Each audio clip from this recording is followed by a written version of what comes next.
Que bom que você está aqui, que podemos nos encontrar neste lugar chamado oração, neste tempo que separamos para juntos, mesmo que separados fisicamente, estarmos na presença de Deus. Que momento precioso no qual podemos unir nossas mentes e nossos corações na presença do Deus que está em todos os lugares, que sabe todas as coisas e que tem todo o poder. É Ele que nos ouve.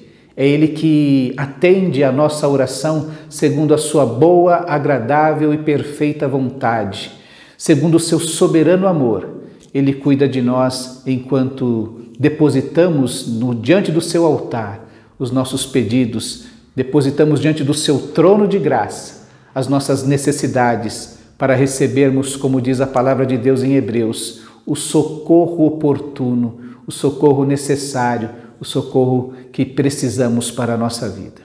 Eu quero convidar você que me ouve nessa semana, neste momento especial, que se lembre de orar pelo nosso encontro da próxima sexta-feira, 17/9, das 20 às 22 horas, teremos o primeiro encontro do Homens do Reino, o HDR, como nós temos chamado. Um tempo para homens ouvirem a voz de Deus falando com eles especificamente. Eu quero convidar você que é homem, você que deseja ser um servo de Deus, que deseja ouvir a voz de Deus, que deseja que Deus se manifeste a você, que você participe conosco. Será um tempo especial, um tempo de estarmos na presença de Deus. Eu quero pedir a você que é mulher, que tem marido, que tem filhos, que tem genro, que tem irmão, que tem pai, que tem namorado, que você incentive este homem a estar presente conosco. Que você, se tem condições, prepare o ambiente, o momento para enviá-lo para cá. Que você ore enquanto estivermos reunidos aqui para que Deus fale conosco. Nós desejamos conhecer o que Deus tem a falar sobre a masculinidade e sobre o que é ser líder na nossa família, líder na igreja e líder na sociedade. Mas para tudo isso poder começar, precisamos ser líder de nós mesmos, da nossa própria vida, da nossa própria espiritualidade. Por isso queremos nos reunir na presença de Deus, para que Ele nos dê isto para a nossa vida. Então, que eu gostaria que você orasse por isso. Vamos orar então, pedindo pela nossa vida, pelo nosso encontro dessa sexta-feira, pelas programações que haverão de vir ainda. Feche os teus olhos aí onde você está, vamos orar. Deus querido, nós te agradecemos o privilégio de sermos igreja e de estarmos na tua presença.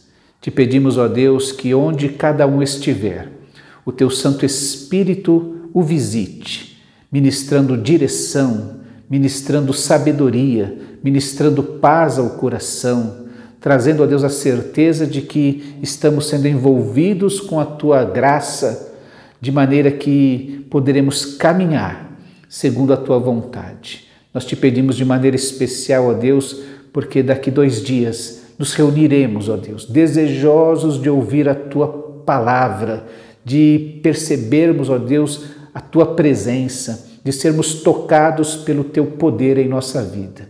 Ó Deus, que haja essa transformação e este mover do teu Santo Espírito sobre a vida de cada participante nesta sexta-feira. E que, ó Deus, este impacto que só o teu Santo Espírito, junto com a tua palavra, pode trazer à nossa vida, venha repercutir, ó Deus, nas nossas famílias, na nossa igreja, na nossa sociedade. E tudo isso, ó Deus, para que o teu nome seja glorificado. Nós oramos gratos desde já, no nome precioso e poderoso do Senhor Jesus Cristo. Amém, ó Deus.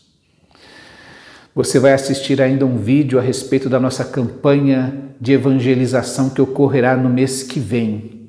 Que isso vá aquecendo o seu coração, vá preparando o seu tempo, a sua mente, o seu coração para aquela semana na qual nós vamos intensivamente distribuir a palavra de Deus. Essa é a nossa oração. Assista o vídeo e logo em seguida deixe a sua Bíblia aberta no Evangelho de João, no capítulo 1, nós vamos meditar na sua palavra. Até lá!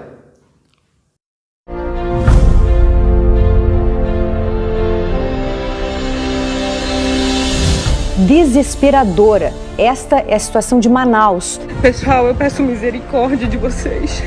Nós estamos numa situação deplorável. Simplesmente acabou o oxigênio de toda uma unidade. Uma ajuda em meio ao caos. Nós temos visto a necessidade de cuidar das pessoas que estão nas portas dos hospitais. Tem sido muito triste porque as pessoas ficam à espera de cuidado, às vezes sem alimentação, aqui no 28, no Delfina, e tem sido realmente assim um tempo de cuidado.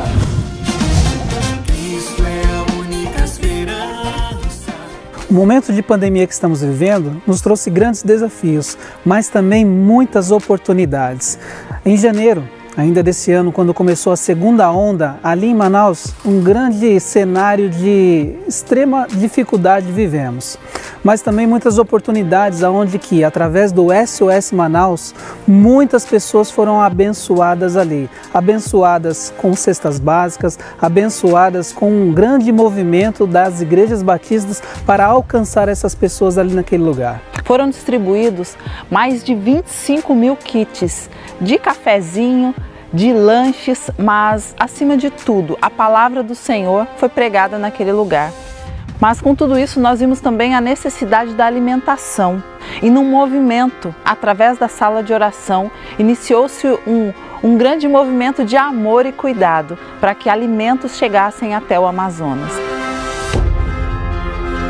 Em uma dessas entregas de cestas básicas, nós encontramos ali uma família pedindo auxílio de alimento e também relatando para os nossos missionários Jailson e Gleice de uma criança que havia sofrido um acidente e estava de cama. A Graziele é uma criança muito especial que ela já vinha frequentando aos cineminhas bíblicos, as sessões de cinema que a gente tinha lá dentro do assentamento. Chegaram cestas básicas até o nosso campo de trabalho e nós fomos até lá entregar essas cestas e deparamos com a tia dela. A tia dela clamando por alimento, ela precisava de alimento. Quando meu esposo chega na casa, a menina está acamada há um mês, com a perna totalmente imóvel.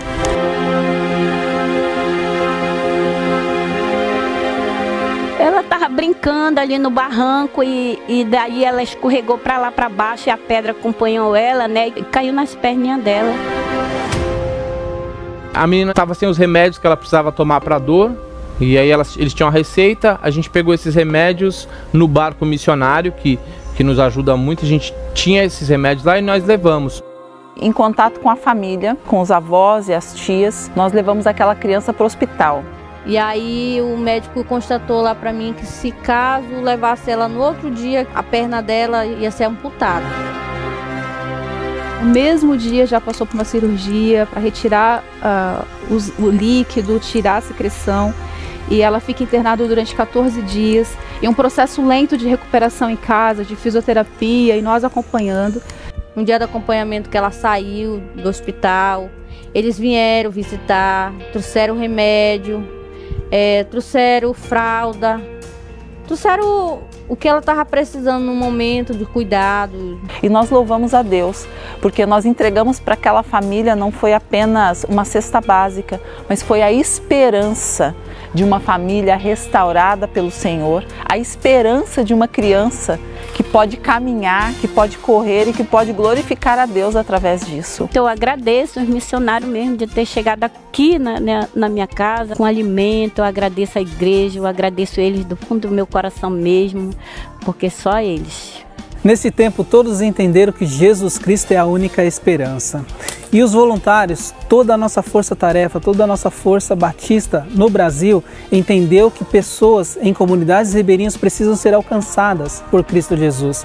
Sendo Cristo a nossa única esperança, eles não podem ficar de fora.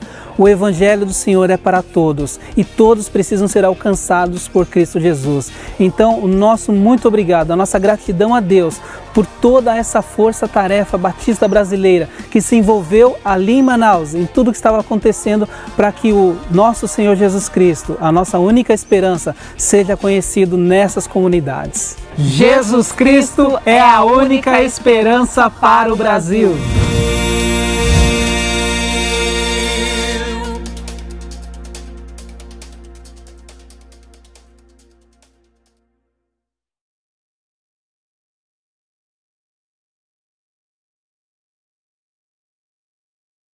Abra sua Bíblia no Evangelho de João, no capítulo 1, no verso 29. Lá nós vamos encontrar mais um testemunho a respeito de Jesus Cristo. E na realidade, nesta noite eu gostaria de falar um pouco mais a respeito da salvação que há em Cristo Jesus. Que você conhecesse mais acerca da salvação. E é importante que a gente, em primeiro lugar, entenda as palavras de João, o Batista, aquele que primeiro apontou Jesus como sendo o Filho de Deus unigênito, como sendo aquele escolhido de Deus para ser o Salvador. Então, em João capítulo 1, no verso 29, nós encontramos a seguinte declaração de João Batista ao ver Jesus: Eis o Cordeiro de Deus, que tira o pecado do mundo. João registra isso quando vê Jesus e fala isso a todos que estão próximos dele. É verdade também que o Cordeiro de Deus que tira o pecado do mundo foi rejeitado pelos homens. Lá no capítulo 3, no verso 19, diz que os homens amaram mais as trevas. Apesar de Jesus vir ao mundo para ser o Cordeiro de Deus que tira o pecado do mundo, a Bíblia afirma que os homens amaram mais as trevas porque as suas obras eram más. Também afirma que, ao mesmo tempo que os homens rejeitam este Cordeiro de Deus que tira o pecado do mundo porque suas obras são más e eles amam mais as trevas, diz que o Pai ama o Filho, este Cordeiro que ele enviou para tirar o pecado do mundo. E o Pai ama o Filho e todas as coisas entregou em suas mãos, inclusive o destino de todos os homens, de todos os seres humanos. E ele continua dizendo que este destino de cada ser humano que está nas mãos do Filho tem uma conotação, tem uma definição a partir daquilo que eles decidem, do que o próprio ser humano decide a respeito deste Cordeiro de Deus. Ele pode amar o Filho ou rejeitar o Filho. Quem aceita o Filho, quem recebe o Filho, recebe o Cordeiro que tira o pecado do mundo. Quem rejeita o Filho é porque ama mais as trevas. Por isso, aquele que crê no Filho tem a vida eterna, mas aquele que não crê no Filho não verá a vida, mas a ira de Deus sobre ele permanece. É assim que João vai nos falando a respeito da salvação. Lá no capítulo 5, nos versos 26 a 29, Jesus afirma que o Pai lhe deu toda a autoridade para julgar. E vem a hora que ele ordenará a ressurreição de todos os mortos, uns para a ressurreição da vida, outros, porém, para a ressurreição da condenação. Seria importante que cada um de nós percebesse qual será a ressurreição para a qual você será despertado. Depois que você partir deste mundo, e todos nós haveremos de partir, qual a ressurreição que você tem a esperança de alcançar para a sua vida? Há um versículo muito conhecido nos últimos anos aqui no Brasil, aquele que está em João 8, no verso 32, que diz: conhecereis a verdade, e a verdade vos libertará. É verdade que muitos citam este versículo com uma conotação diferente daquela que João está registrando aqui. A verdade é o próprio Filho, o Filho que revela o Pai, que manifesta o amor de Deus ao mundo, vindo ser o Cordeiro que tira o pecado do mundo. É ele que diz lá no verso 34, em verdade vos digo, que todo aquele que comete pecado é servo do pecado, é escravo do pecado. Mas afirma também que se, pois, o Filho vos libertar, verdadeiramente sereis livres da pena do pecado, livre da ação do pecado, livre da condenação que o pecado nos traz, livre da escravidão que o pecado nos traz. No verso 24, ainda do capítulo 8, ele diz assim: por isso vos disse que morrereis em vossos pecados, porque se não crerdes que eu sou, morrereis em vossos pecados. Precisamos ser libertos da pena do pecado.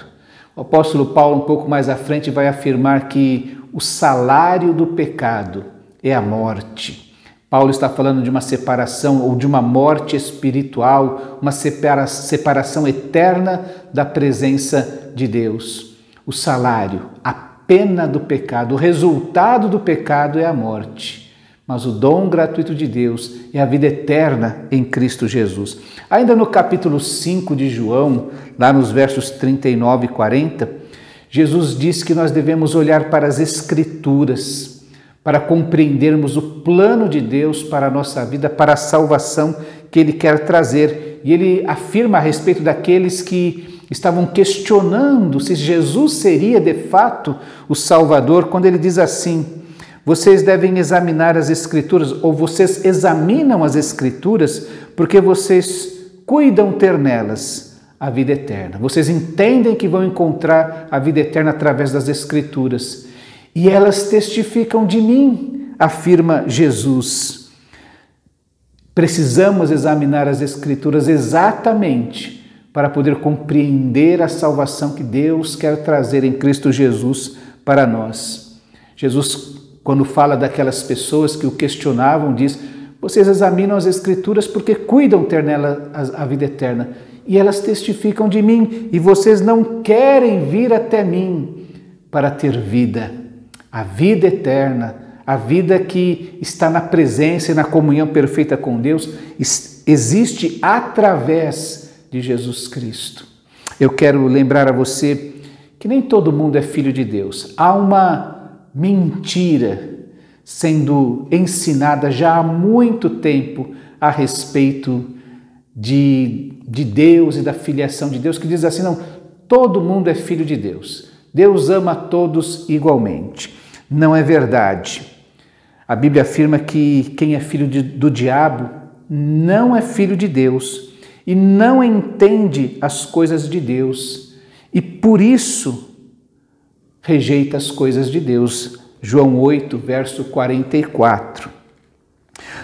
No mesmo capítulo 8, no verso 47, está escrito assim: quem é de Deus, escuta as palavras de Deus.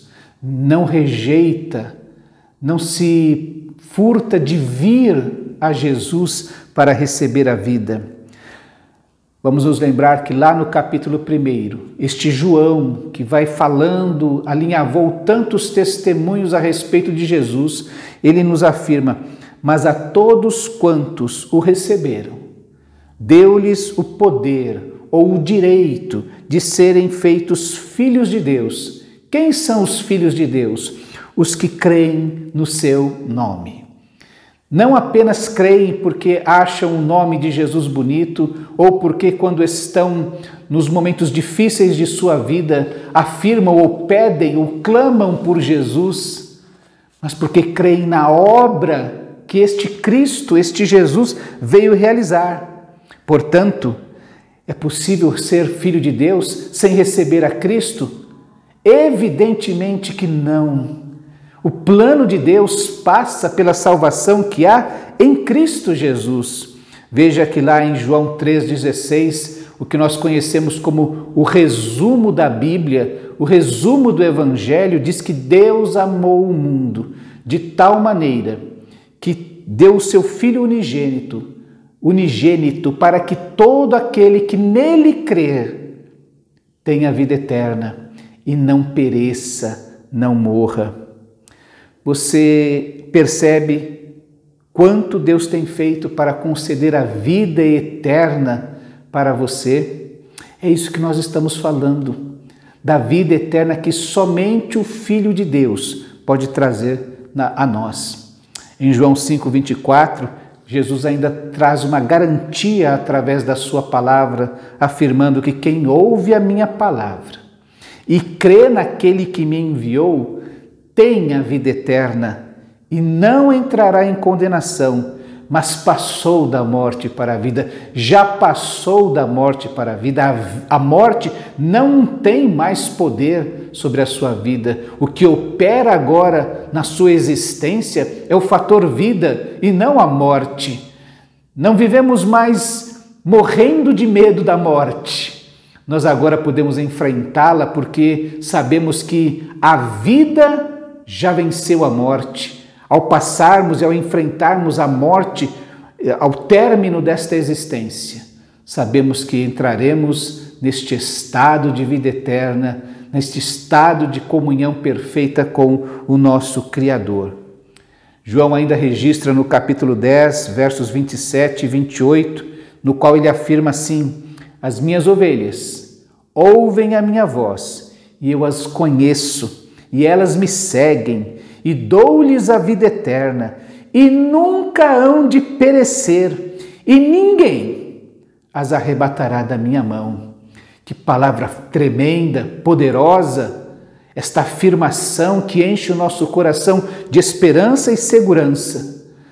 Quem ouve a minha voz, eu conheço, este me segue, e eu dou a vida eterna a ele, e eu asseguro isso, que ele jamais há de perecer. Lembra daquilo que Jesus falou para Marta?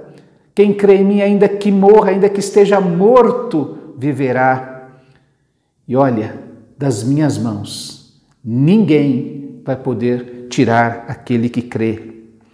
Em João 6,40, Jesus ainda afirma: porquanto a vontade daquele que me enviou é esta, que todo aquele que vê o Filho e crê nele tenha a vida eterna, e eu o ressuscitarei no último dia.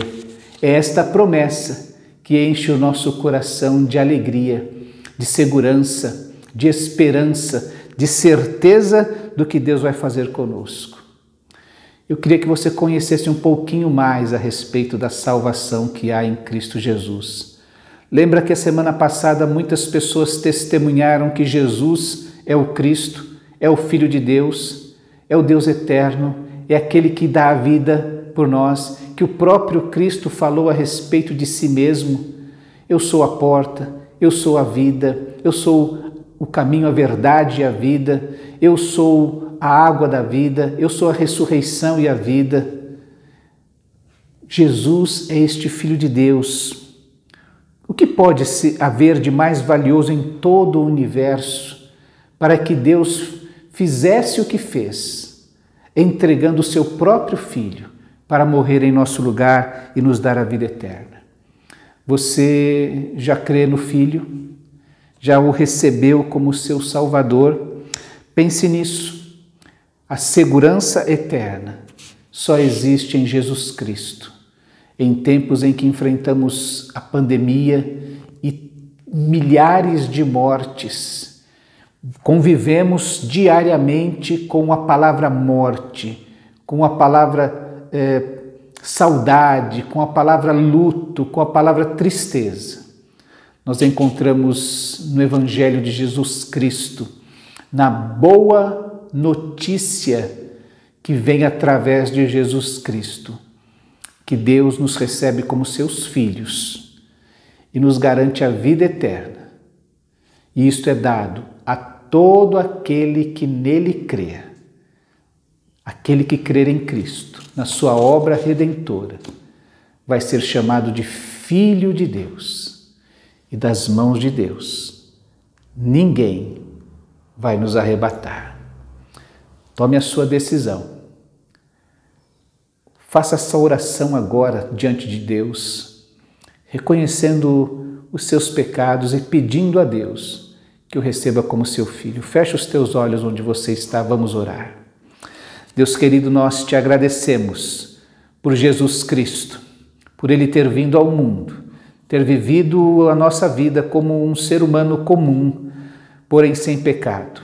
Enfrentou todas as nossas dores e limitações e enfrentou a rejeição do ser humano, vindo a morrer na cruz, ó Deus, voluntariamente, recebendo sobre si a carga dos nossos pecados. Nós te agradecemos que pelo seu sangue precioso podemos receber perdão dos pecados e podemos receber a filiação e sermos chamados de teus filhos. Ó Deus querido, nós oramos nesta hora para que todo aquele que tem ouvido esta mensagem receba Jesus como seu Senhor e seu Salvador e possa ter a certeza da vida eterna, a segurança de estar nas tuas mãos, de onde ninguém jamais nos arrebatará. Ó Deus, enche o nosso coração de alegria, de paz, de segurança, desta viva esperança de que somos os teus filhos e estaremos na eternidade contigo.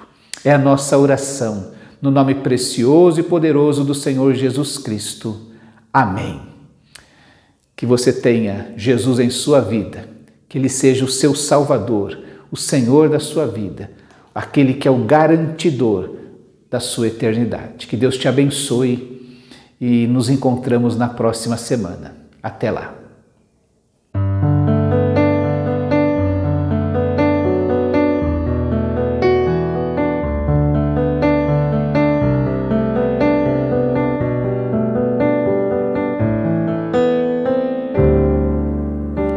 Ó Deus, Tu és o meu Deus forte, a minha fortaleza, minha alma tem sede de Ti, Senhor, com júbilos nos lábios, Te louvo, ó meu Rei, debaixo de Tuas asas, encontre o abrigo. Eu te louvo, eu te bendigo, porque és bendito, ó Senhor. Glórias ao Deus eterno. Eu te louvo, eu te bendigo, porque sempre és comigo, ó Senhor. Glórias ao Deus eterno.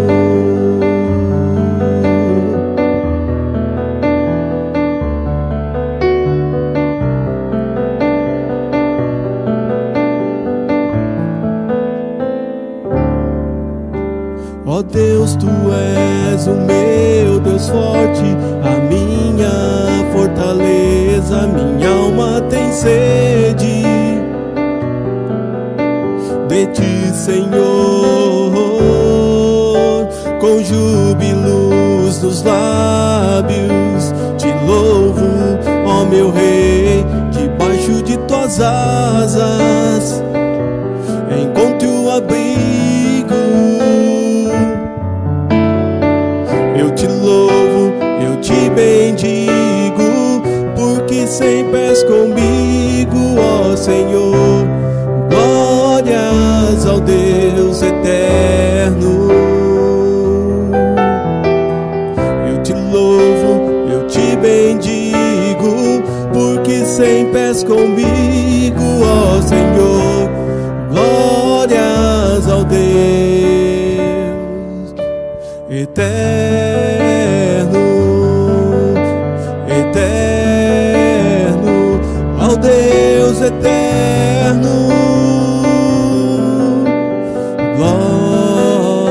Glórias ao Deus eterno, eterno, ao Deus eterno.